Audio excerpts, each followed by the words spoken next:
Alrighty then. Welcome back to Now's the Time, Season 2, Episode 2. You're here with your host, Brother Brandon. We're making some podcasts today. It's like 2 o'clock. Figured we should do Episode 2. I was going to try to do it this morning, but I got a little distracted. Slept in a little late. Hung out with some friends this morning. Shout out Salvia, who might be our next guest. So that'd be cool. Stoked on that. I released a new record today. We'll start on something positive. Called it the Verde tape because I was making a little breakfast, a little chicken salad. And I was using some Verde salsa on top of the chicken. I was like, that's what I should call my album. I don't think I have one called that. And then when you have, I don't even know, over 110 albums out, you start running out of names. And Verde seemed like a good name. I don't know. So I made the cover green. I thought that was cool. There's 7 songs on there. Some piano stuff, some guitar stuff, some bass stuff, some sample stuff. I'm playing this game where I've been calling it the guitar pedal game. You could see this little guitar pedal. I could probably hold it up so you can see. Best purchase in a long time. The Valatone GP100. Only about $100, $150. You could probably find it used. That's what I did.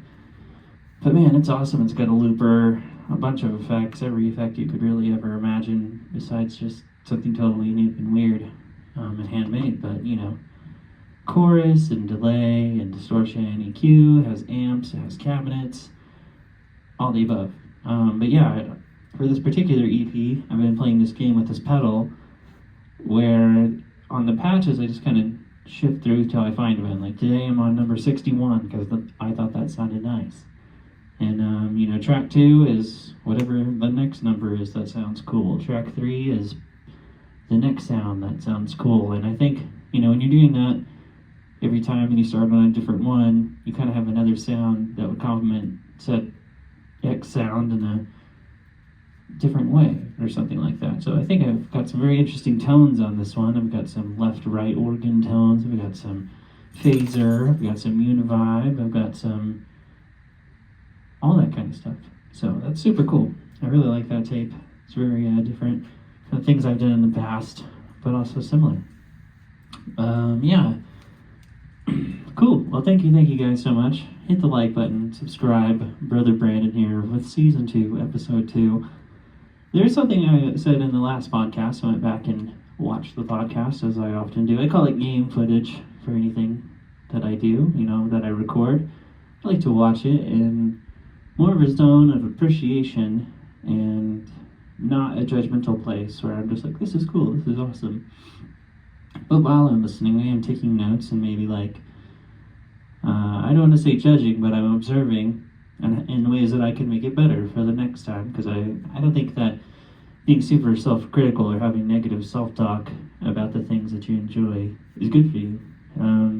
So whenever I was watching the podcast yesterday, I saw that I had mentioned Haku Records, Haku Records, and that is this right here. We are in Haku Records. It is many things, but number 1, it is normally the home of my recording studio. This is our little podcast booth, our little live zone. Sometimes I'll put some people over here if I'm recording, like guitar, or bass, or I've had horns. I've even put the drums here for a while. I used to put the computer here for a minute too, because it's just a nice little kind of separated room. It goes down a couple of steps and you just have your own little zone. So normally I keep it separate. Anyways, this is the little live area behind you. For much you can't see, is there's a piano, like a full upright piano from 1907. We got a drum set, a couple of guitars, computer, interface. Everything you need to record songs, really. We got a live stream set up. We got Twitch. We got YouTube. We got everything. We got a couple of monitors, a couple of TVs. Everybody could have headphones. And this is one of the 3 studios that we have on this property. This is one. This is the one that I like to use, I guess, because inside and we got AC and it's probably the biggest, and it's right next to the kitchen, so I can get coffee or water or whatever I want. And then Studio 2, we'll call it, is Over in the back of the house, it's like just a spare bedroom. It's a little bit smaller. It's got some acoustic treatment. There's a pedal steel in there. There's a piano in there. A couple of computers, some drums, some microphones, a couple of guitars. There's a cello in there. Sorry, the scale's going bad. Anyways, there's a cello in there. And yeah, that's pretty cool. So we got that little studio, and then we have Studio 3, which is more of our live area where we host shows and events and concerts and things like that. And it's a huge garage. It's just like a giant room with no walls. So there's some treatment in there. There's a computer in there. There's a drum set in there. A couple of guitar amps. I was thinking about getting like a keyboard or an organ in there or something maybe if people would be into that. But for now, we just move stuff or bring stuff. And I don't know, 50, 40 people could be in there comfortably. We'll say 30 to be safe, but it's a pretty decent size. I always say it's about the size of the house without the walls, if you can imagine that. So there's 3 areas on this property that make up Haku Records, which is very cool, very cool. I think there's many other entities of Haku Records. So beyond it being a recording studio, it is also my record label for all of the projects that I am on, and now others. So there's a couple of artists on Haku Records. So I'd say for me, how it started was, well, I've had a couple of bands in the past. So we'll say however many songs and bands I was in before, I created Meat and Potatoes. And then once I had Meat and Potatoes, I kind of had some issues uploading the music. Once I had my album, I didn't have anywhere or anyone to release it, so I kind of just released it third party, independent, no label, all that kind of stuff. Once Meat and Potatoes kind of got put on hold until recently, until I found Phineas, and that could be another story, finding Phineas. But shout out Phineas, we love you. You'd be a great guest to have on the podcast.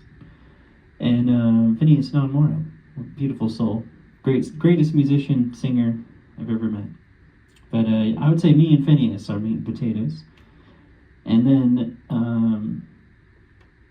then we have another project called Catboy Sound, and Catboy Sound is just me. And once I created Catboy Sound, I kind of needed an avenue to release all of these records. And so I had Catboy Sound, I had Sapphire's Garden, I had Meat and Potatoes, and then I created a big band. So that's 4, Full House Big Band. And shout out Full House. We're still working on that. We got 2 records. It's a big band. It's very hard to pull off to have 8 or 10 people on one record. And, to pay all the musicians to find a studio, which now we have the studio and the equipment. But before, the first couple of records, I had to pay for the recording and the space and the people.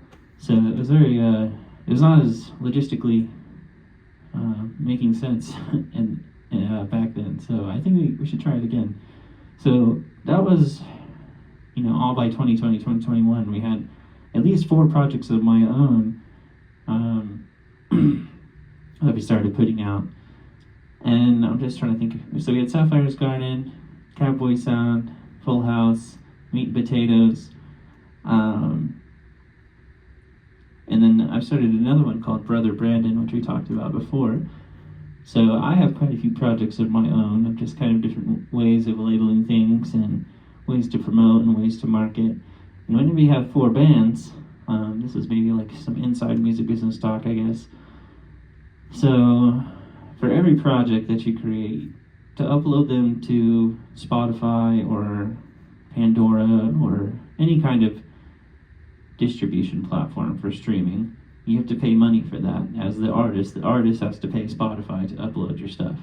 So there's a couple of companies that it's probably about $20 a year or something like that per project or per album, depending on who you use or how you do it or how many albums you make or how many projects you have. So you could see that if you have 4 or 5 projects, it's going to cost you a lot of money. But if you have this record label, you only have to pay, I think it's like $75, $80 a year, instead of having to pay $20 per album or per project. So for me, it made more sense to kind of just start my own record label for the music that I release. which I didn't realize would then turn into an avenue for other people, which I'm very thankful to be working with so many artists now, which we could kind of segue into. But yeah, I've been working with a lot of people. I've been trying to think about like trying to focus on 4 or 5 artists to work with that I really enjoy working with, rather than trying to work with like 40 artists a month like I was. So I'm kind of maybe going in a more focused direction. And yeah, so shout out Salvia Cat. We already shouted out Salvia Cat. We got like 2 or 3 songs together. We make a lot of beats. We collaborate all the time. He's one of my great homies, and we like to cross promote each other and collaborate with each other.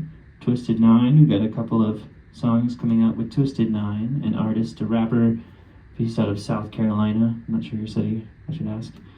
But yeah, Twisted Nine's a very cool up and coming rapper. I really like his style, like his beats. He's signed to Haku Records officially. You can check it out on his Instagram, Twisted Nine, signed by Haku Records.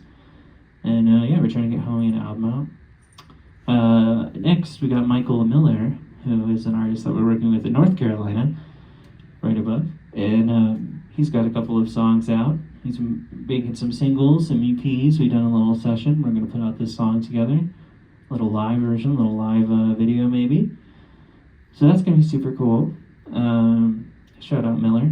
Love your music, dude. It's very cool. We got Zach Rich, who's one of my local homies here. I wouldn't say that he's like signed to the label, but he's one of my biggest collaborators and co-conspirators and biggest homies and supporters. And yeah, shout out Zach. Beautiful music, beautiful composer. We make a lot of music with Zach. We play a lot of shows with Zach. Yeah, he plays keyboards and horns on a lot of my albums, and he has a lot of beautiful albums. I know he's trying to get nominated for a Grammy and all these beautiful things, so if you're watching, shout out Zach. Keep it up, bro. Another person who I would say is not necessarily signed, but someone that we work with very closely and want to promote is Machado Majiga. Catboy Sound and Machado Majiga have a lot of co-records, co-released albums, and yeah, we're super stoked about that with Machado Majiga. He's a beautiful player, composer, person, human, everything. Very cool, very chill. I think he's the ice to my fire or something like that. You know what I mean? Like very the milk to my coffee. Very like yin to my yang. I think that's probably a better analogy there. But yeah, I think we complement each other very well. And we work well together. We have a lot of records together. We played quite a few shows together. He's an artist based out of Portland who does a lot of jazz and I would say maybe even classical music, some rock, some funk, some pop music, everything in between. He's very talented and very creative. I really appreciate working with Machado and everything that he brings to the table and all the opportunities that he allows for me and continues to provide. So shout out Machado. We love Machado. Yeah, I'll spell his name because maybe that's a little bit more complicated. Machado. Machado. Majiga. Mijija. Yeah, shout out. We already mentioned the album. Sorry, I'm just reading my notes over here. Shout out to the Verde tape. If you're just now tuning in or tuned out for a second. It's 7 songs we just released today. And yeah, we had some questions. I'm gonna take a little drink of my sparkling water over here.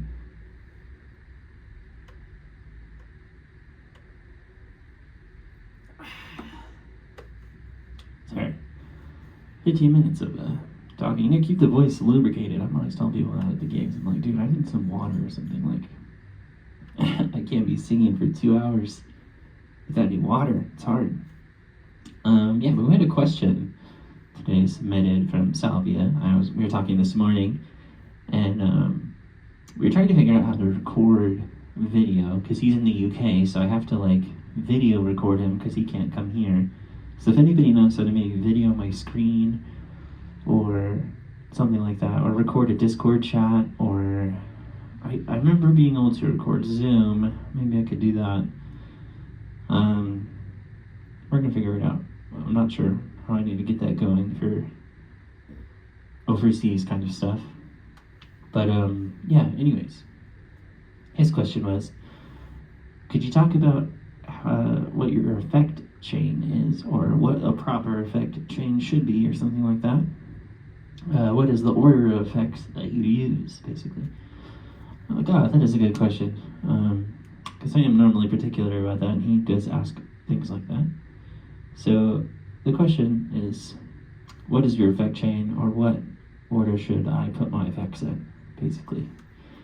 If you're asking me, someone who went to audio engineering school and has had, I don't know, 15 years of gigging experience and in the studio as well, this is what I would say. As a producer, as an engineer, as a player, as a sound designer, for me, personally speaking, take this with a grain of salt. EQ, compression, maybe some sort of distortion, like something light, and then you would want to go modulation to delay, and then maybe you would want to put reverb, and then maybe another distortion at the end. And that's, for me, what I would do pretty much with any kind of effect chain. You could then, I guess, EQ at the very, very end, and then again compress all of these effects into kind of one sound, if you're looking for that. So yeah, one more time. It could be EQ, compression, distortion, modulation, we'll say, chorus, delay, and then you can put reverb, space, distortion, maybe another EQ to EQ the whole sound, and then you could compress it all together, like compress everything. And then you could have another distortion pedal at the end if you wanted to get crazy. I do like the distortion at the end, personally. I think that adds a nice sound for certain effects. Sorry, kills my voice. Anyways, we're talking about the effect chain, and I think that's pretty cool. For me, even in this little multi-effect pedal that I was holding up earlier, you can see it says lots of effects in there. And inside of it, you can click like settings, and then you can blah, blah, blah. You can go in there, and you can't really like change the order of them. You probably can somehow, but I'm not really sure how. But you can choose what kind of effects you have, and it already kind of puts them in some sort of order. But if not, I turn the ones off and on and the ones I need them. So normally it'd be like EQ to some sort of chorus, to delay, to reverb. Depends on where the distortion is, or if I need it. So yeah, that's a good question. It's like, how do you use effects, and what order do you use them in? It's generally about what happens around here. And another good rule that I've heard from Andrew Wong, who I was just watching earlier, he always says, don't go over 20%. 20% or more could ruin a mix. I've heard some people say that. I think that's a good rule to like start. And if you want to go like crazy on a sound, then like you should at least know why you're going crazy on a sound. So yeah, start everything like pretty moderate, and then if you're like, man, I really want more blah blah blah, then make it more reverby or something, but yeah, maybe start around 20. Or if it is at 20 and you're not getting the sound that you want, then maybe you're not using the right effect. Think about that. That could be another thought too, because sometimes like you can use like all these effects like really saturated and you just mess up the sound, So think about that. Like maybe you're just using like the wrong pedal or the wrong plugin or the wrong amplifier or the wrong instrument or something. I don't know. That's always an interesting place to start. Okay, we got like 10 minutes left. We're doing good. Trying to talk about music for 30 minutes every day. It's very challenging, actually. But thank you guys so much for being here. This is episode 2. We're still working out the kinks of the solo episodes. I wanted to be a little bit more professional and put together. Get some sort of plane going by. I'd written down some things that I thought would be cool, or maybe that have been on the front burner of the mind, that I've been thinking about, or that I've been just simmering on lately, I guess. Okay, so here's something I wrote down last time, and I didn't even realize this. So I guess it's definitely been in my mind for the last 2 days in two different kind of ways. I think the first thing that I wrote down yesterday was that I wanted to start playing with more intention, and I want to start playing with more feeling, and I want to start playing less BS, just like more off the cuff, pure inspiration, like what am I hearing in that moment kind of thing, rather than just playing the same old stuff over and over again, because you know that this works over this chord, and oh, I can play this, or oh, I can play that. And I think that, you know, all music kind of has to exist like that. Like, of course, you have to follow the rules of the triads and the arpeggios and the blah, blah, blah. But you get what I'm saying. To try to play something unique and inspiring and lyrical and melodic and intentional with purpose, because you mean it. And then another thing I wrote down today was play for beauty and not for ego. And I think what that means is play something because it's beautiful. Play something because you love it. Play something because you like it. Play something because you think it's cool. Not because you're trying to show off, okay? Which I'm totally guilty of that. I could, you know, I could have a long list of times that I've tried to show off and just, you know, play my BS, play my whatever, play my Coltrane licks or, you know, whatever, blah, blah, blah, and it just ends up sounding like crap. So, you know, really think about that. It's like play with beauty and not for ego. Play something cool because you love it and because it sounds beautiful, not because you think it's, you know, you're going to show off for all your friends and you're going to play your 5/4 polyrhythms. Like, that's not going to work. And yeah, try to come up with something to say that sounds good and feels good, because I think that's really the best place to come from, in a place of creating music and improvisation and composition and all these things. Like, if you can come up with something creative that feels good and sounds beautiful, like, man, it's really heavy. So I encourage all of you listening to this to try to create something beautiful and not for your ego. Play for beauty and not for your ego. Another thing that we were kind of talking about today that I thought was very interesting and is a thought to consider is to maybe try and play the best moves for your instrument. And what I mean for that is, like, try to do the things that your instrument does best. We were talking about the bass in specifics for this. You know, like a bass slide, like boom, always sounds good. Like, you could do that all day, dude. You could just, any time, you know, boom, it'd be so sick, so sick. And that's such a thing the bass does well. Just playing the roots, playing the groove, playing the harmony. I think the wiggle is another thing the bass does good. Like, ooh, love that. Yeah, shout out to the bass. You know, the piano, like playing chords, is something the piano does really good. Shout out to the piano.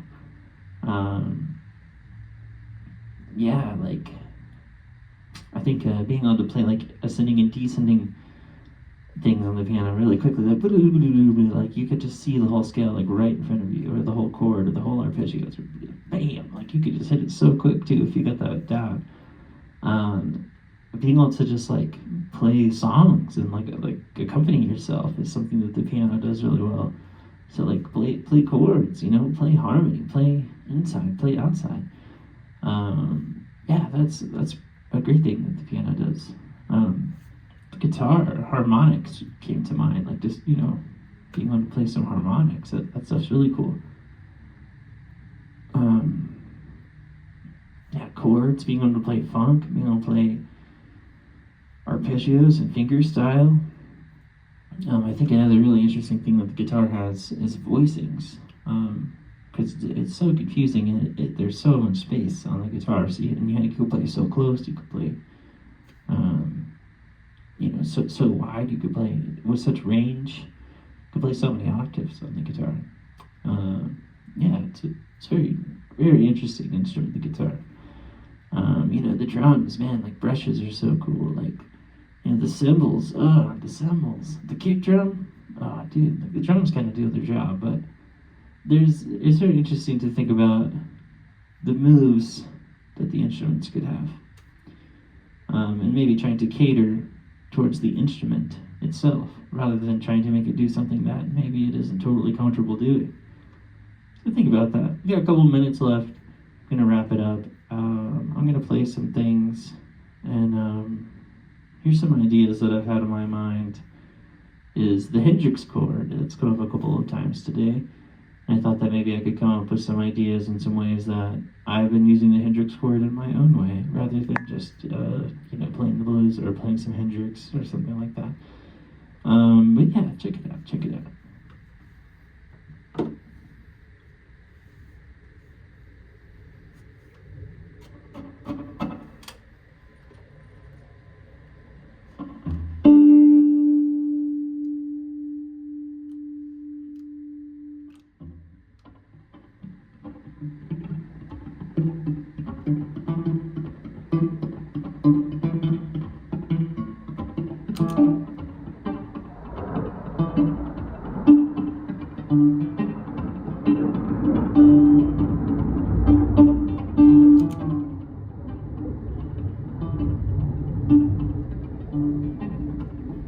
So the first thing I have written down is the seventh mode of melodic minor.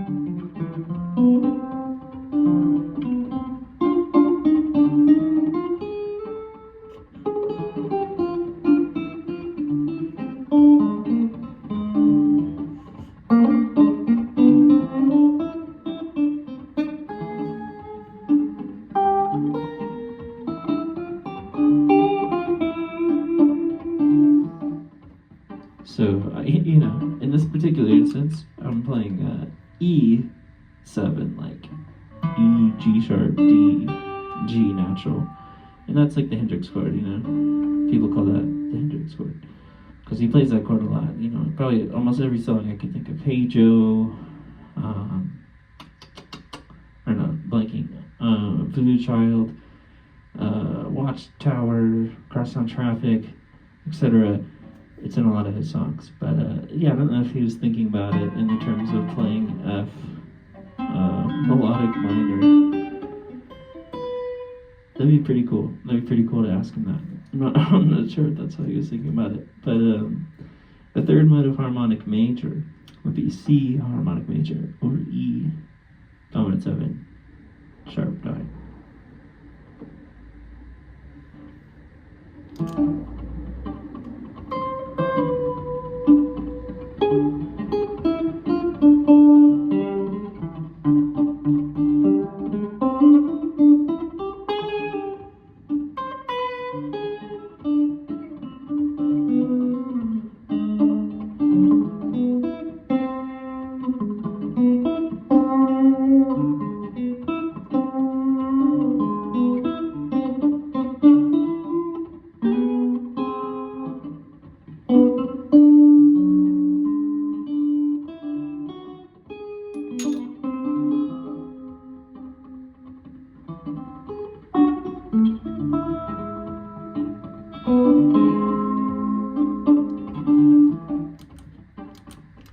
Yeah, that's pretty cool. Third mode of harmonic major.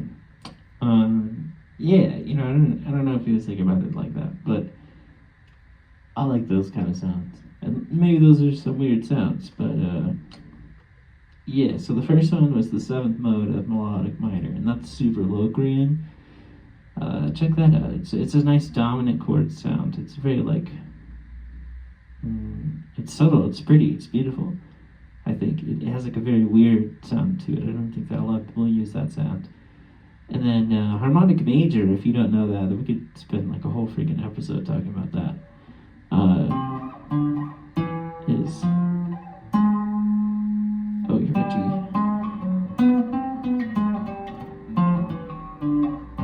C D E F G A flat B C is harmonic major.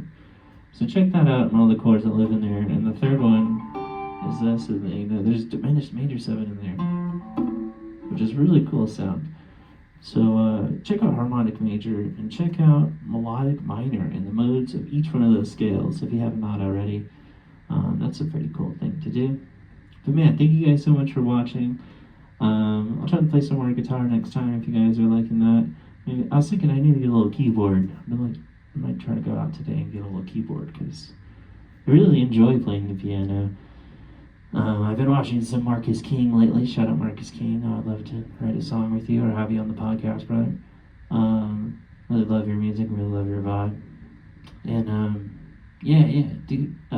He said something that he likes writing on the piano because his knowledge is so limited, and I totally understand that. Like, you know, when you've been playing the guitar for 30 years, it's like, man, I could play whatever freaking mode superimposition I want, or can play any song or whatever, or, you know, it's very easy to play on the guitar. There's maybe too many options.